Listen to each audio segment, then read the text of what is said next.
Hi guys, Neil Waterhouse. The concept of having your own independent website, i.e. a Shopify store, to many people sounds awesome, and it can be awesome. However, many beginners are not aware of the secret sauce that it takes to make a Shopify store successful. Without it, setting up a Shopify store is simply a waste of time, effort, and money. In this week's quick video, I'll share this with you so you can decide if you should open a Shopify store for dropshipping. If anybody new to this channel, my name is Neil Waterhouse and I've been selling online for 24 years.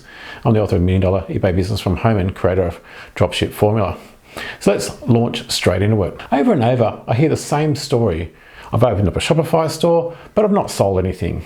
And 9 times out of 10, it's always for the same reason. Many Shopify beginners assume that dropshipping on Shopify is like dropshipping on eBay and Amazon, where there's an abundant free amount of traffic, but nothing could be further from the truth.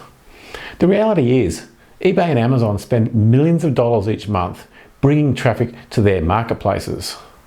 With eBay and Amazon, when you list an item, you can get people viewing that item within minutes.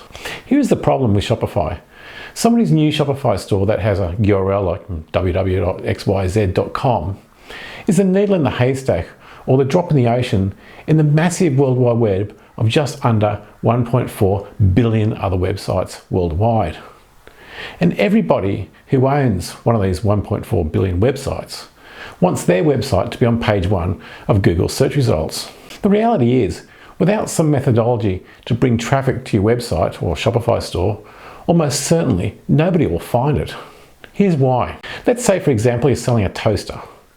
Because you're selling a toaster, you obviously need buyers who are searching for a toaster. Currently, 83% of the world uses Google as their search engine. 9% use Bing, and the other 8% use other search engines. As Google is by far the most used search engine in the world, let's look at Google, but all the other search engines basically work in exactly the same way. If I do a search on Google for toaster, up come the search results as per the screenshot. Here's the problem.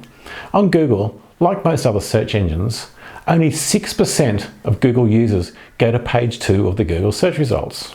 There's a saying in the industry, where's the best place to hide a dead body?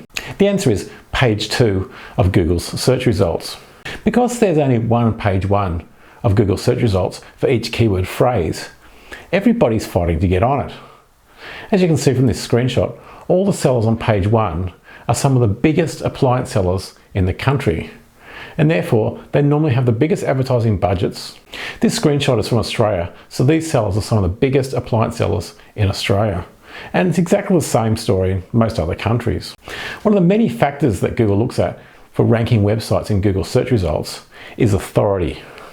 These megastore websites have lots of authority, with high amounts of traffic and high quality, relevant backlinks from other major websites that also have lots of authority. For most people who've just opened their new Shopify stores or / website, they have a huge task ahead of them if they want to try to beat these established competitors. Yes, it's possible, but it'll take a lot of time and or a lot of money. Luckily though, Google is not the only way to get traffic to a Shopify store. Now don't get me wrong, I'm a huge fan of Shopify stores and websites, but it's just important, especially for beginners, to understand that setting up a Shopify store is only the first step. A Shopify store without traffic is a waste of time, effort, and money. If you want to know how to get traffic to your Shopify store, including free traffic, make sure you check out this video up here. And I'll also put a link on the screen and below. See you on the next video.